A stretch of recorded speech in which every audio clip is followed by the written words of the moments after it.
A caller told police they saw a suspicious man wearing a mask, waving his arms at them. Police say they tried to stop him. He resisted, and they say there was a struggle to get him into handcuffs. I am an introvert. Please respect the boundaries that I am speaking. Officers put him in a carotid hold that night, and paramedics injected him with ketamine. Elijah McClain died 3 days later. The district attorney, Dave Young, will not be filing criminal charges against the officers in this case.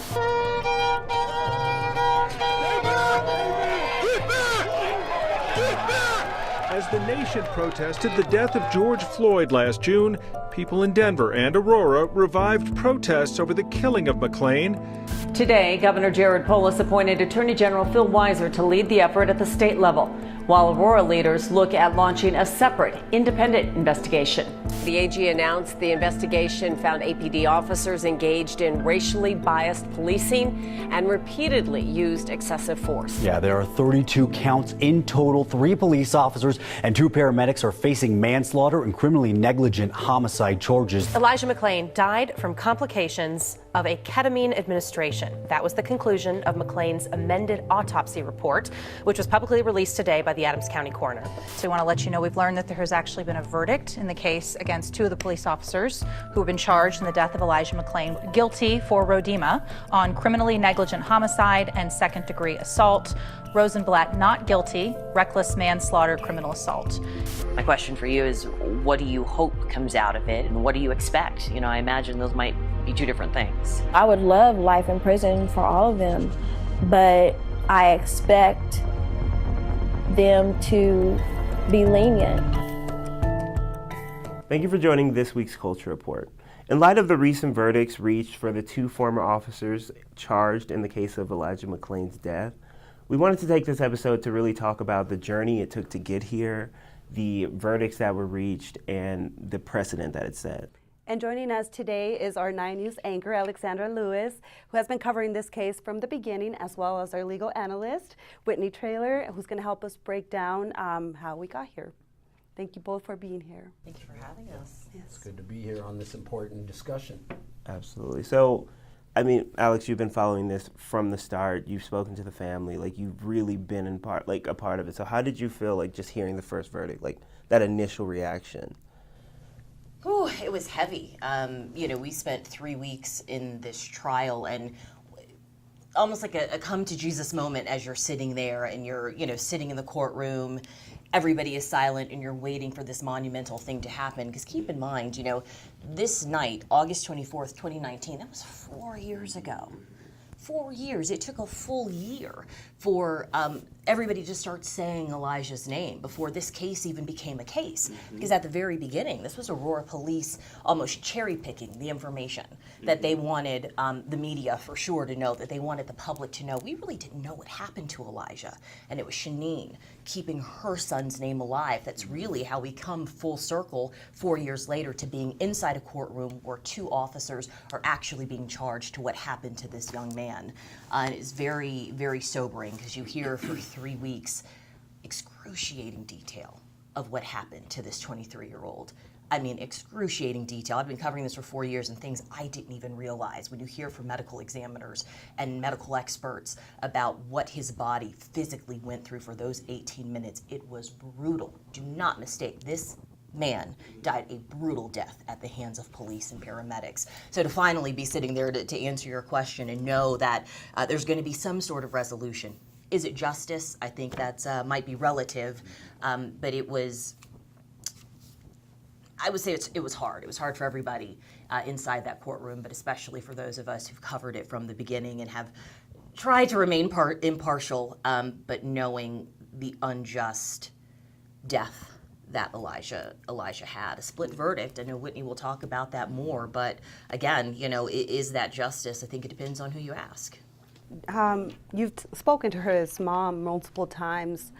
Up to this point, what have you seen with her mom, just evolving as we've gotten to this point? Yeah, Shaneen, I think before I even speak to our interactions, let me just give this woman her flowers.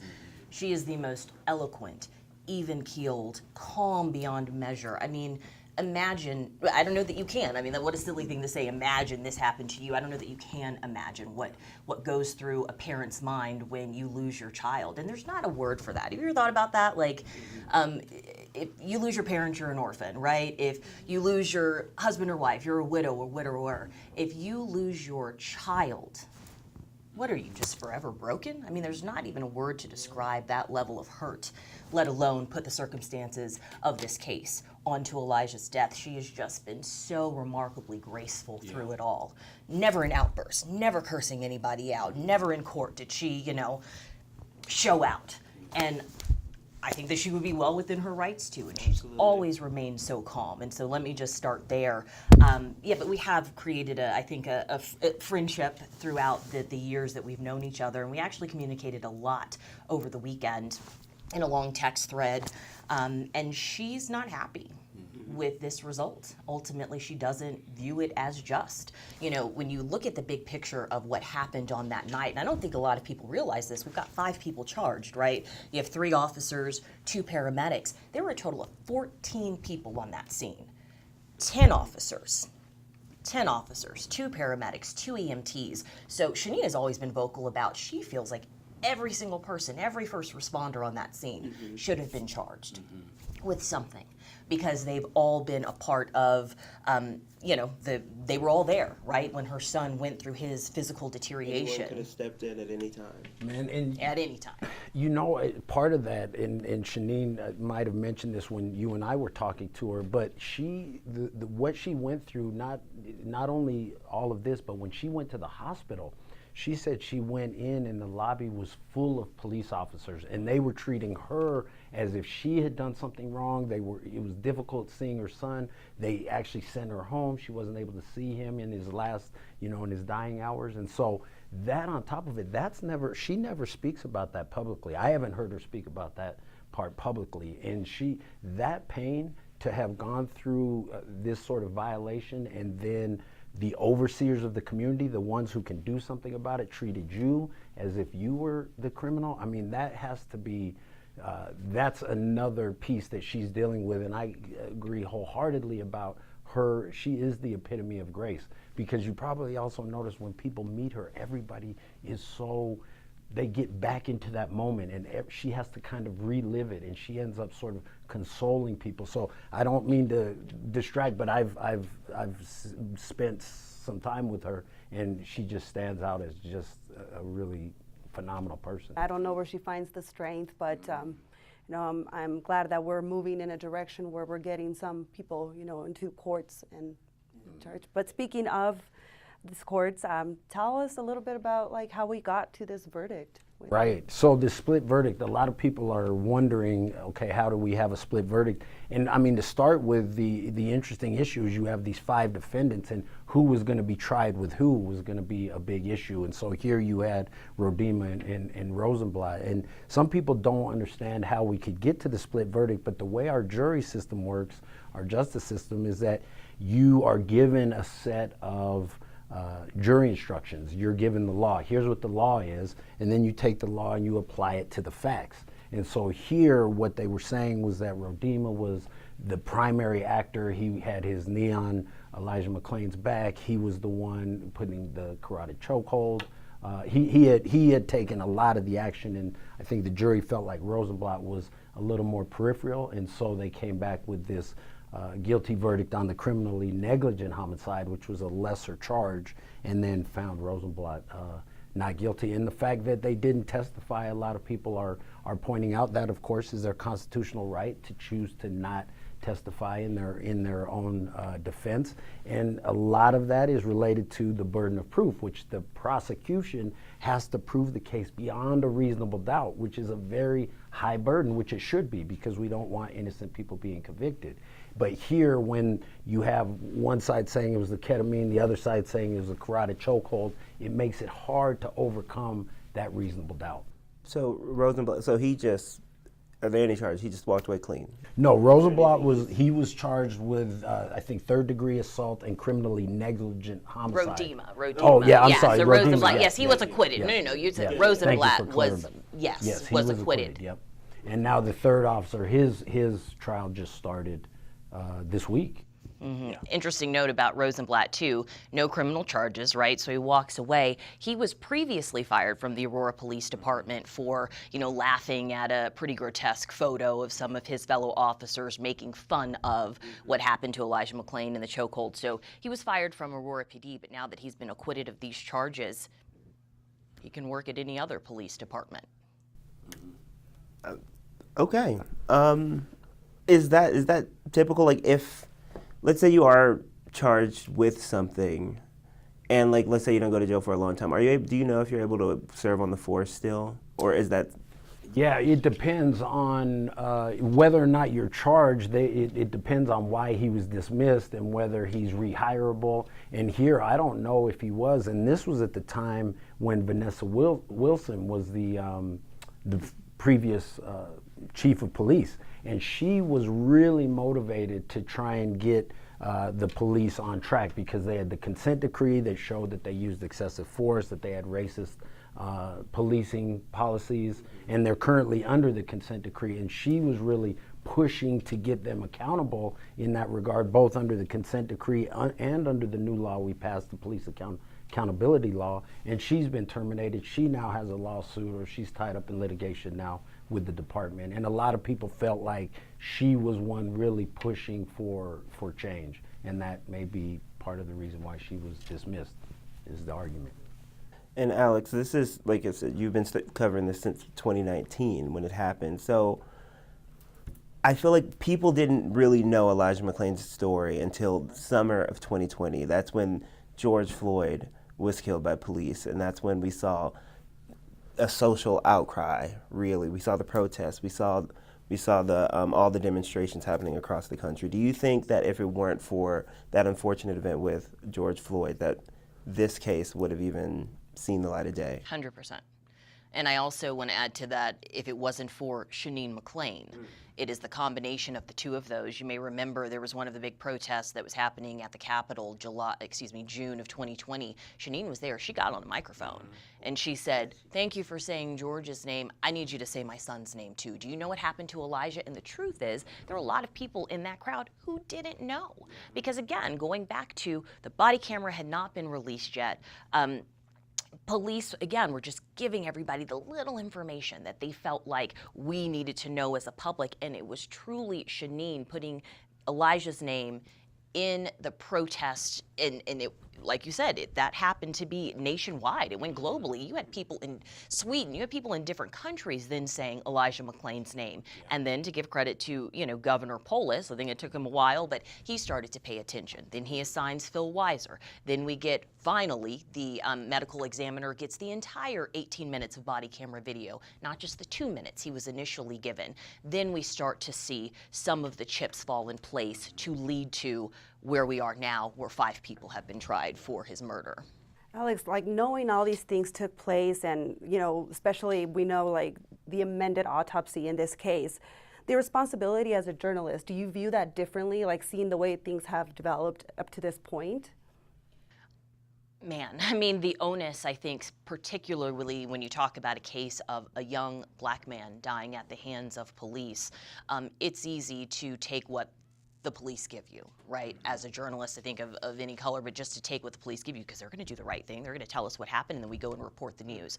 When you have to go and beg and ask and put what we call a Cora report, which is an actual, almost like suing, if you will, requiring by law, you're going to give us what we're asking for. You have to do all of that just to get down to the truth.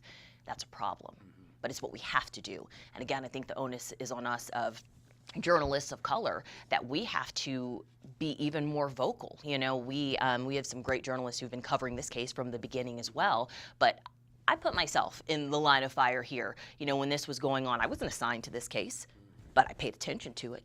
You better believe it was on my radar, and I made sure that I was involved, that I was covering it. Even when it came down to the trial, I wasn't initially. We have people who do that, right? We have, incredibly brilliant journalists, investigators who are assigned to the trial. I went and said, I want to be there too. I have that connection to the family. It's going to be a different level of treatment to have a Black journalist cover this story. And I think the community will appreciate that. And it's the perspective that they deserve. Yeah. And going back to real quick to the 18 minutes versus the 2 minutes, for people that don't know, the autopsy, when it was amended because the coroner got more information, correct? Like, just weigh in on that a little bit. Well, it goes back to initially, there were no charges filed, right? Like the first autopsy said, cause of death undetermined. That was it. They just went about their day. This happened in August 2019. It wasn't until 2020 that Phil Weiser is assigned, and then we start to, enlist the grand jury, and all of these pieces come together. And it wasn't until Phil Weiser was able to actually go and get the entire 18 minutes, hand that off to the medical examiner, Dr. Sina. And for the first time, 2 years later, he is seeing, in 2021, so it took 2 years, in 2021, he is finally seeing the entire body camera video. So he's able to make a new, amended autopsy, and that's when the cause of death becomes ketamine, also with extenuating circumstances because of the physical force, including the chokehold. And there's two real important points from the legal perspective. Is one, that the police accountability bill, that's why Governor Polis was able to appoint Attorney General Phil Weiser to prosecute. He's essentially in this sort of special prosecutor situation because Dave Young, the district attorney, declined to initially prosecute. So that's really an important point. And then the second really important point is the way in which these situations are reported. So if you look at George Floyd, the initial police report, it's like a paragraph long, and it says, police had an encounter with George Floyd, he died. I mean, it was almost like that. And then, of course, we see this video, and we're like, that is not at all what happened. Same thing here. The police initially said, whatever, they said he had superhuman strength, he was wearing a mask, waving his arms. These are all reasons for suspicion. And it's like, no, you have to have a reasonably objective ground to stop somebody. And here, they got a call that he was acting sketchy, and what they tried to say was that just those things. He was wearing a mask, he was waving his arms, and he was in a high crime area. Turns out they did an independent investigation. One, it wasn't a high crime area, and so two, the independent investigators said, you had no basis to stop him. And this is the situation where people are saying, well, he should have just complied. Well, one, he did comply. 100% complied. Right, and they tried to obviously exacerbate that as well. But the other situation is one of the Bill of Rights is a beautiful thing in this country. We have the Fourth Amendment where we can't be unreasonably searched and seized. And so people say, well, the police were doing their job, it was sketchy, they just approached them. And it's like, if you were in Castle Rock or Arvada or Cherry Hills or El Paso County and a white kid was just walking down the street after coming from a 7-Eleven or whatever, and the police even asked the question, right? Because you have to have an articulable reason to stop somebody. These parents and community would be up in arms about the police doing that. And so it just really highlights this different, like, this is acceptable in this community. And now we have the consent decree, some of these other things really putting light on this, which is the silver lining in the situation. So when A.G. Weiser started overseeing that investigation, well, he launched an investigation into Aurora Police Department. If anything sketchy was going on, it was happening within the Aurora Police Department. Yes. So what were the findings of that investigation, and what things have changed? Right, so they're under a consent decree now, so there's somebody overseeing their actions. So what they found, in a synopsis, I think it was over 100 pages, was that they do regularly employ discriminatory patterns and practices, and they used excessive force more often with people of color. And so this is why Vanessa Wilson, she was so important in sort of moving them forward to comply with the consent decree and things like that. And I think they are now, and so I think it's quarterly, the special master comes in and reviews and essentially gives an update. And I think the first two reports, they had a poor showing. Since then, they've started to make changes. And then, of course, but in addition to the consent decree and what's happening specifically with Aurora, was the police accountability bill, which says, now if you're an officer and you see excessive force and don't intervene, you can now be held accountable. all the body cams have to be worn, which we know in this case, the body cam, there were issues with the body cam. Right, all 3 of them like at the same time. I mean, right, exactly. So there is new laws that are actually having a difference. You're seeing now, officers being sued under police accountability laws. Real quick, it's not common, right, for a governor to appoint an AG on a case. Right. This is a unique situation, and okay. and this happened just from essentially this new law. Yes. Yeah, and what I found really interesting is, so we had initially like no charges, right? And then the AG comes in, and now we have 32. Like that to me it's mind blowing, like the power that had and how it escalated to that level of power and to get all that attention. So. And no, that's a great point, and really about the power of prosecutors. So a lot of times, I'll talk to law students or young black kids interested in going into law, and they all want to be a public defender, but they don't, because they're like, hey, we want to ensure that justice is served. Well, part of that starts with the prosecutor, and that is choosing who to prosecute, what level to charge, and things like that. So a lot of people criticize Dave Young, the original DA, who didn't put charges forward, and that's why it's like, we need to be everywhere, even in the prosecutor's office. And so, this law, and as Alex said, we have to give props to Governor Polis for looking at this, and then AG Weiser for really pushing forward on this, and he has been with the family every step of the way, from my perspective. Yeah, well, since then we are starting to see like little changes. I think this may have even happened before the investigation concluded, but Aurora Police Department stopped using ketamine. Mm-hmm. They banned that, so they claimed that they injected him with ketamine because he was experiencing, what is it?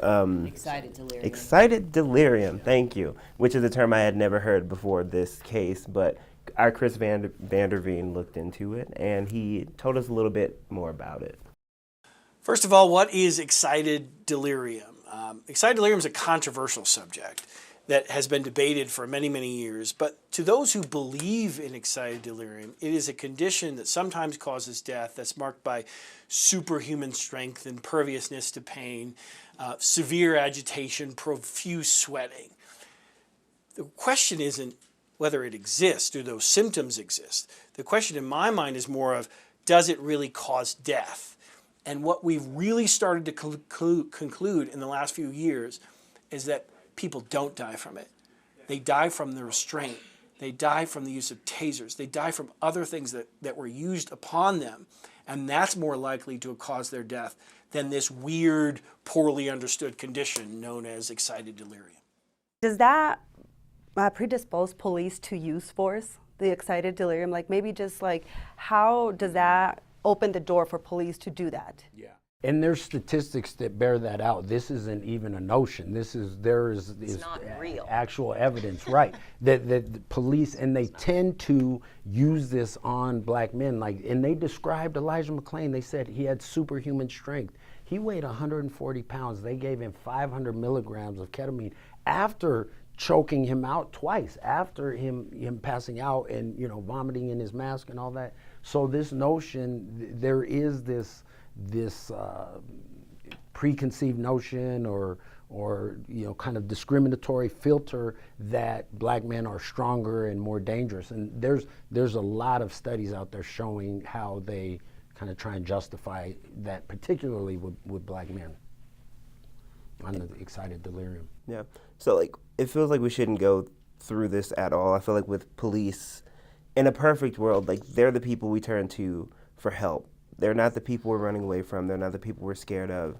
And just me, myself, just watching all this unfold, that could have been me. I'm 27. At the time, I was 23. That could have easily been me, minding my business, not doing a thing. And I make sure when I'm in public now, today, I'm on my best behavior. I don't go crazy. I'm not playing music out loud. I don't look at anybody wrong, because I don't know. When I get pulled over by police, personally, I just do not know. I don't think that all police are just horrible. That's not the case, but I have seen this happen countless times. What am I supposed to believe is a trend at this point? So I'm curious. Both of you have children, nieces, nephews that go out into the world every single day.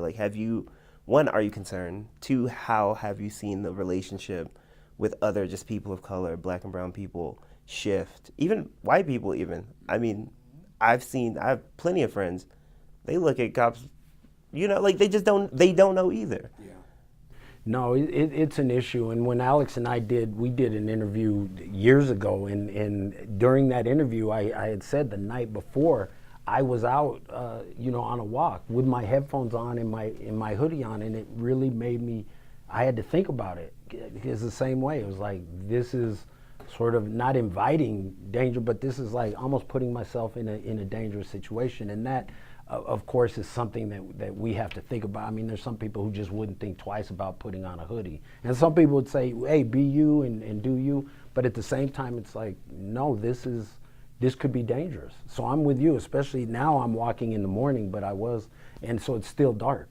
And so in those situations, yeah, I definitely think twice about it. Yeah, I think Elijah's story has got to be a cautionary tale, and I would hope that every black mother, really every mother out there, would have this conversation with their sons, really their children. I'm sitting in that courtroom over the last 3 weeks.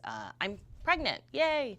I haven't said that out loud yet. What? So, Culture Report exclusive. Oh my! Congratulations. Thank you. And we really want a boy, and so I cannot tell you how many times I'm sitting in that courtroom. And there's a lot of excitement, right? But there's also just a ton of fear. I'm terrified to have a boy. I am terrified to have a black boy in this country, and that is just a fact. But I do know that whatever the case, that my children will know Elijah's name, and they will know his story, and they will know that you can have an interaction with police where you do nothing wrong, you were unarmed. In fact, you could say Elijah did everything right. Showed them his ID, he was deferential, he was respectful, he was polite to police, he tried to explain exactly what he was doing.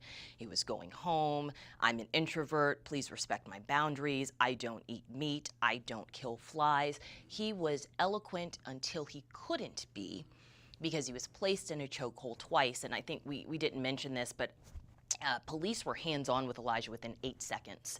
Moments later, he's laying on the ground. Moments later, he's put in the first of 2 chokeholds. Moments later, he's throwing up in his mask. He has on a ski mask. No one ever removed that mask. One of the also causes of death, which you learned in the trial, is asphyxiation. He was drowning in his own vomit. His lungs were 12 times the size of normal lungs, because that's how much he had asphyxiated over that time. There was acidosis. His blood had an extreme level of acid from ingesting his own vomit over and over again. He said, I can't breathe 7 times. Do you know with 10 plus 4, 14 people on that scene, no one ever checked his vitals? In 18 minutes, he said, I can't breathe 7 times. He was visibly throwing up in his mask. No one ever checked his vitals, but paramedics get on the scene and they inject him with a massive dose of ketamine. Elijah did everything right, and he should be here today. That is a story I hope every single mother tells their child, because it is a cautionary tale of you can be well educated, you can be polite and kind, and you can still meet the wrong person at the wrong time and lose your life in a brutal, brutal way. You want to believe there's humanity, but man, to think there were over 10 people and no one said, stop. We don't need to. He was already handcuffed.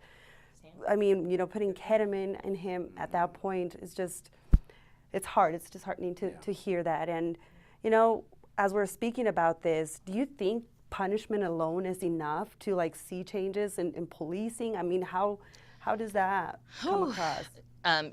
When this verdict came out, I saw a lot of people just and this went everywhere. So this was CNN, National News, it was on the Shade Room, and you see all of these responses. They're like, oh yes, justice for Elijah, justice. And I'm like, really look at the law. And Whitney, you can speak to this, even better than I can, but these are lesser charges that he was, that Randy Rodema were charged with. The most jail time he could see is 7 years. And that's only with aggravating circumstances. So the likelihood that he sees any jail time, he's also eligible for probation. Yeah. He might not see a day in jail. Is that just?